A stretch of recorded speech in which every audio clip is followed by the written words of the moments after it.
Esto es ANAFAPYT al Aire, una producción de la Asociación Nacional de Fabricantes de Pinturas y Tintas.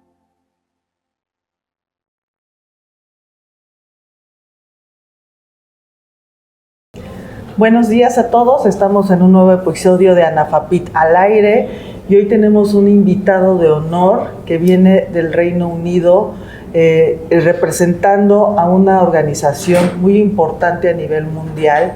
Dentro del marco de Jornadas Técnicas nos va a dar un taller muy específico sobre la eliminación del plomo en pinturas. Phillip, we are very happy to have you here. Nice to be here. I know it's the first time in Mexico. Hope you enjoyed your visit here. And just, can you help me to provide your full name and what do you do exactly? Okay, my full name is Phillip Green. My mind decided on one name. And I have been in the paint industry for 42 years. For the last 26 years, I've been an independent paint consultant working around the world. Mexico is my 53rd country that I've worked in, so I've seen quite a lot. I wouldn't say everything, but I've seen quite a lot. And I'm trained as a paint formulator. That's what I trained as, and I go around the world helping people to solve paint problems, whether that be a cost issue, a performance issue, or a new product, or sometimes, like we're talking about today, having to change from one sort of pigment system to another because of eco-regulations, which are changing every day everywhere around the world. Just to keep up with them is very difficult. So one of my jobs is normally to find out what the problem is.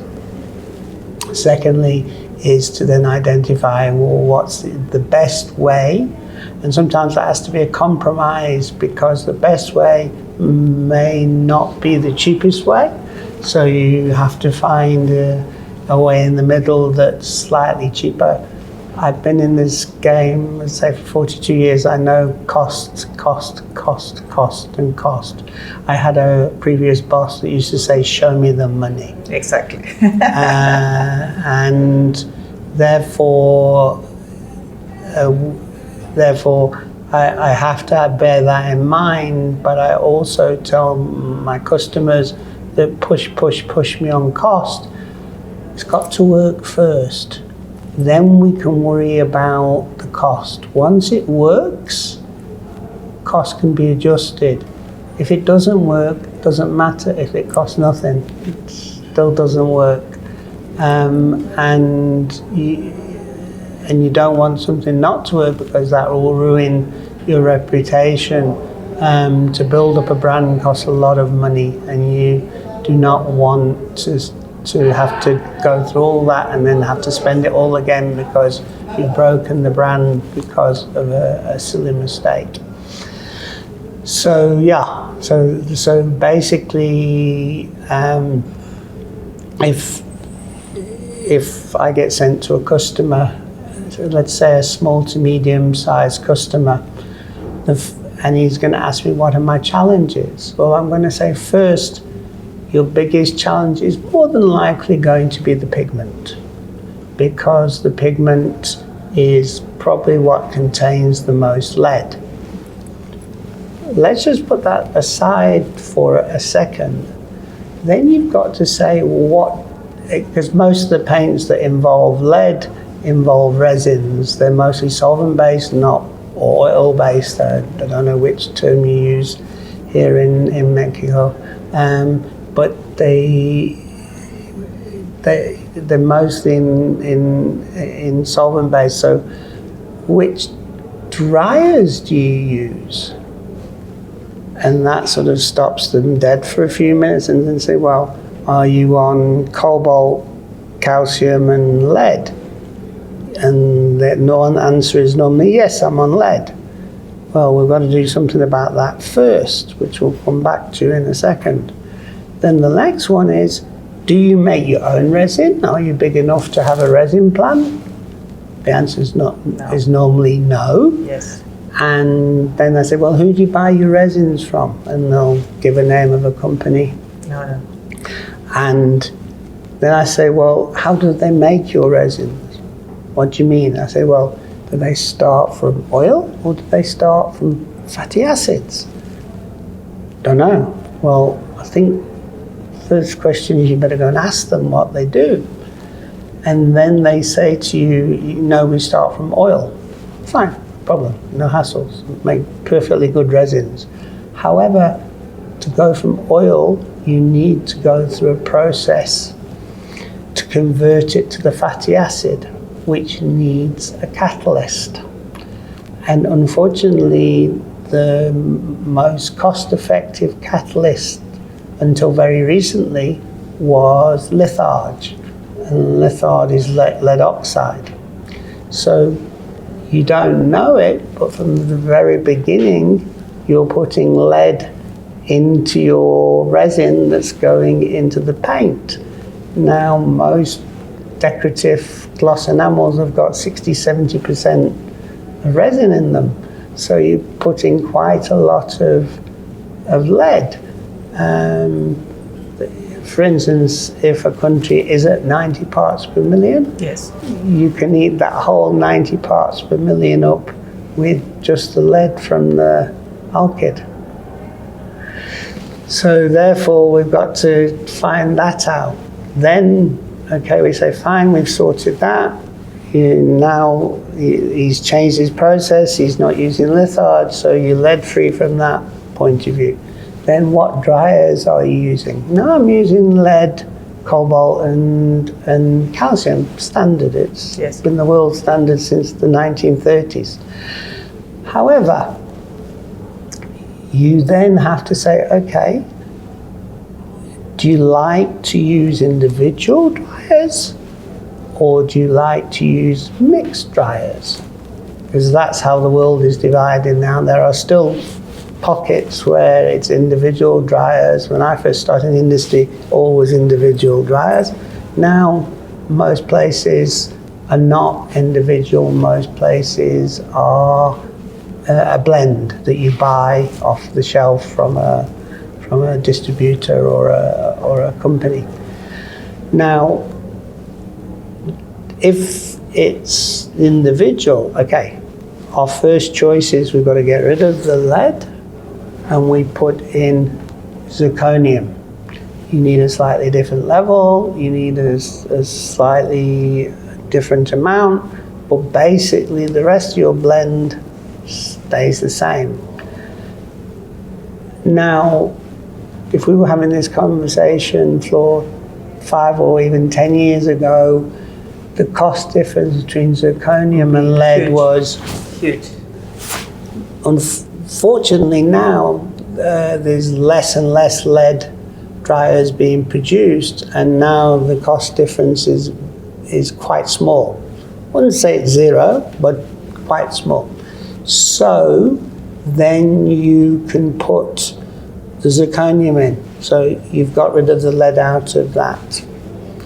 If you say, no, I'm modern, I'm not one of these old-fashioned people, I want to use a dryer blend. Well, most of the big companies in the world that make dryers do make dryer blends, and most of the world, certainly Europe, certainly America, is lead-free, been for 20, 30 years.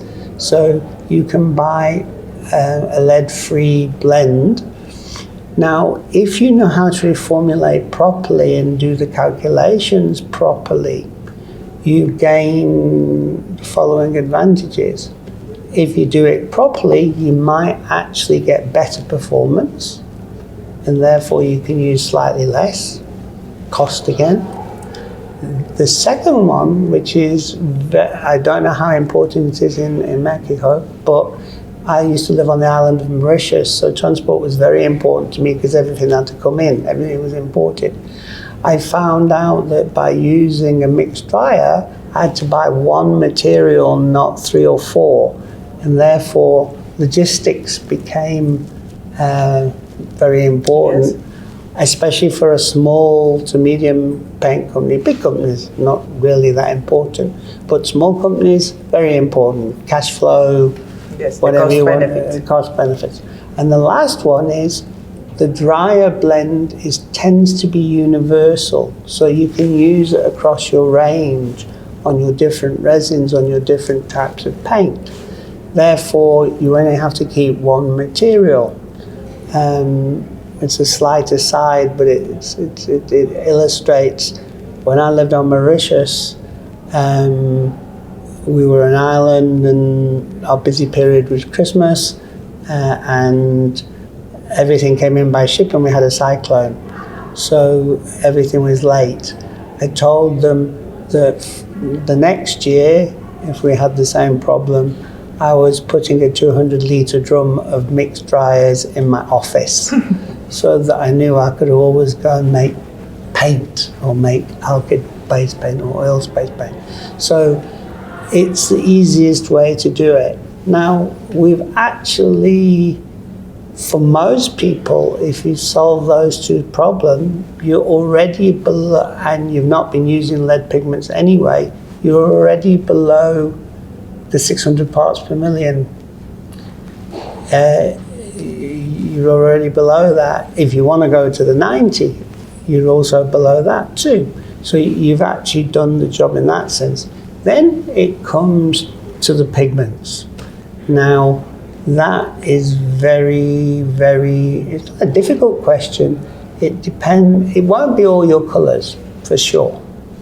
It'll be your yellows. Which is the more Most common, yeah. Yes. It is in most countries. We were looking at the yellow outside so that the cars can't stop. And that tends to be, depending on where you are in the world, it's a pigment called mid-chrome, and it can either be red or less red. There's another pigment which is very green, which is normally called lemon chrome or primrose chrome, and that's used in lemon yellow and things like that. Now, in some markets, that's a popular colour. In most markets that I've dealt with, it's the mid-chrome that's the most popular colour. Now, then you've got to look at performance, right? What performance do you need? Chromes have good performance at a reasonable cost, although that is changing. It's still got good performance, but the costs are not as reasonable as they were. If we had this conversation 3 years ago, mid-chrome was probably $4 a kilo. Mid-chrome is probably $8 or $9 a kilo now. So why the increment on the cost? Because the number of people using it have gone down. Secondly, the biggest producers are places like the old Russian republics, Kyrgyzstan, Uzbekistan, and places like that. And of course, there's the war going on between Ukraine and Russia, so that is disrupting the business. So the cost difference is getting less. The final thing in that section is that, did you used to just make the paint on a high-speed disperser or a high-speed mixer, or did you already pass it through a basket mill or a bead mill, or something like a Hockmeyer or whatever?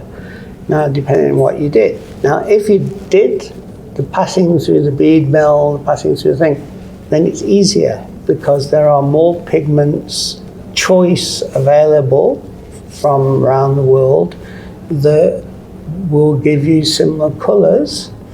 Most of them are blends, actually, not a single pigment, but at least they give, but they need to be, most of them so far, we found a couple, but most of them so far have to be passed through a bead mill. I've only had one sample from Mexico so far, and that has to go through a bead mill to work. But if you're already doing that, that's not an issue. The problem comes to the very small companies that don't have a bead mill, don't have a basket mill. They used to buy, there were grades of a medium chrome that could be high-speed dispersible. They're the problem children, because at the moment there are very few that we've found that are high-speed dispersible. We're still looking, and we are going to build up a list, hopefully, of bigger and bigger and bigger. Let me put something into context here. I mean, Mexico is a big market. It's a sophisticated market. It's used to seeing things out of America, which is very sophisticated. Your big neighbor. And what has happened is, one of the shocks to the industry was that India, which has always been known cheap, and they decided about a year ago that by a certain time, I think it's sometime this year, all decorative paints, you might call them decorative or you might call them architectural, it depends where you are in the world, all architectural paints will be lead-free. And they went to the 90 parts per million thing. And they are being policed. We don't know what the record is like yet, how successful it is, but it's certainly, they've decided not to put industrials. They've said that then they don't at the moment to go industrials, but I believe they're going to have to, in 2 years, 3 years, 4 years, say, hang on, we've got to go that way as well. Because probably by that stage, if all the people, the decorative people, are now using lead-free pigments, the mid-chrome pigments are going to go up in price. And therefore, they're going to all have to go. However, why I'm bringing India into it, as I say, India is famous for cost. And they have developed some blends that can be used that are acceptable for opacity, hiding power, are acceptable for durability. Maybe not quite as good as the chromes were, but acceptable certainly for decorative end use. And they've also found that if they use the right amount, the price hasn't gone up that much. It has gone up. Depends who you talk to. The lowest I've heard is between 20 and 30, and the highest I've heard is between 40 and 60. But that's just on the pigment, not on the whole paint. Okay. So there's one big manufacturer that I deal with in Indonesia has said at the end of the day, he will go lead-free if his paint price for those colours doesn't go up more than 20%. So India is changing the process. So what do you believe that Mexico needs to do to be like India? It needs to look at India and learn what they've done, in a sense, and that'll be diplomatic, of course. However, I would go one stage further than India has. I would say we are going to have a phased approach. We're going to be lead-free on decorative by a certain time, 90 parts per million, we're going to police it, blah. Then we're going to give the industrial people 3 years to say not be pleased and not be thin, but in those 3 years, they've got to find a solution. After 3 years, same rules apply. India hasn't done that, which I think is a mistake they made. Certainly, and it doesn't have to be 3 years, it can be 2 years, it can be 5 years. It's got to be a period. What that period is open to the local debate. Yes. What suits them, what suits the market. Certainly out of India, there are now a lot of blends coming out that can be used for middle chrome yellow, can be used for lemon yellow, be used for international orange, molly orange. And they've started to come out because although the Indian paint market is huge, I mean, it's probably twice as big as yours, and yours is big enough. And decorative is huge, obviously, but there's a lot of industrial as well. But they've found it hasn't affected. It's affected prices, but it hasn't affected. There hasn't been a huge big drop off, because you're not talking about every colour. You're talking about a limited number of colours. Only 5, 10 colours maybe. But they are the most important colors for all the... Unfortunately, they are important colours, but by the same token, it's a limited thing. range of colors. Secondly, in India and I think here in Mexico, the most, and in Indonesia, where I was talking about before, most people have gone towards tinting systems anyway, because it's mostly water-based and there's no lead in tinting systems. So for a lot of places, some of the work has been done. For instance, Asian paints. We've all heard of Asian paints. They're probably going to be number 4 or number 5 in the world in the next few years, if their growth carries on like it is. They've got 21,000 tinting machines. It's huge. Huge. So they are not going to want to mess with that. And by doing it the phased approach that they agreed to, it's not affecting them.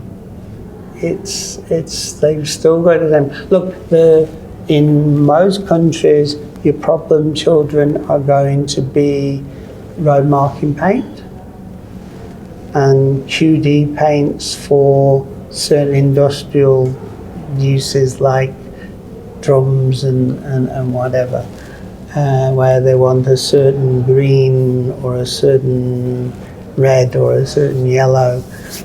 That's going to be your problem child. But what I'm trying to say is, you have to, if you're already using a bead mill, then it's easy. If you're not using a bead mill, then it's a bit more difficult. Then we're still looking, we're carrying on looking for more and more suppliers for high-speed dispersible ones, which seem to be more difficult, I think, because they're not single pigments. They've not been able to get middle chrome with one pigment. They've had to use several pigments. So, and then you get different ones. In some countries where cost is very important and colour is less important, they've replaced, especially in the yellow, they've replaced the yellow by middle chrome by iron oxide yellow. However, there's a point where you reach where you can only get so much out of it, and it's never that bright yellow that mid chrome gives you. So you're always going to, you can go the iron oxide route. Certainly a lot of the people who make road marking paint that have gone lead free, whether it be here or in the States, have got some yellow oxide in their material to keep the opacity up and the price down. However, you can't, it's not the answer. There's also, if you want to go higher performance, like for car paints or whatever, then you're into more organic pigments. And even they have come down in price compared with what they were 5 years ago. They haven't come down in price, but the chromes have come up in price. So there's less of a gap. So it's then, but again, they need to be passed through a bead mill, and you've got to choose the right combination. We can do it, but if you're on that end of the market where everything's about durability, then cost does become a big issue. You're not talking about 30-40% increase in pigment costs, you're talking about double and triple. So I'm getting the message. Huge investment in R&D is the future to lower all these lead situations. Yes. So just to close this interview, what is your best practice you can share to all the technical people? The best practice to the technical people is, I say, first thing you've got to find out about your own paint. Which dryers are you using? Secondly, which resin are you using? How does the person make the resin? Then the next one is the pigment now. So you had three. Three, that's the pigment is ready right now. That normally is where the average paint chemist starts. I brought the other two up because we've had cases where Victoria's had, I don't know about Victoria, but some of the other ladies at Leap have had cases where the guy swears on the Bible that he's taken all the lead pigment out and they're still getting 200 or 300 parts per million. And then when we investigate, it either came from the dryers or it came from the resin. And we're now very aware of it, so now we bring it into the situation from the beginning. Also, the other thing is about it's got to be policed. If whatever regulations you bring in are not policed, they're going to be ignored. There's going to probably have to have the right equipment. In fact, one of the projects I'm working with Leap is we're trying to find a cheaper way of testing for lead that's still as accurate. We've got to have the accuracy because of the 90 parts per million, and I'm doing a lot of work on that at the moment. A lot of samples. I'm doing it in conjunction with the University of Mercer in Georgia, and we're doing a lot of things, and we haven't got it quite right yet, but we will get there. And yes, it's still an expensive machine at $20,000, but it's a lot cheaper than $1 million for the current types of machines that do it most accurately. So we are moving in that direction.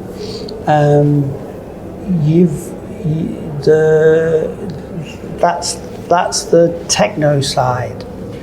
The commercial side is obviously you've got to work with your pigment suppliers to keep the price difference as low as possible.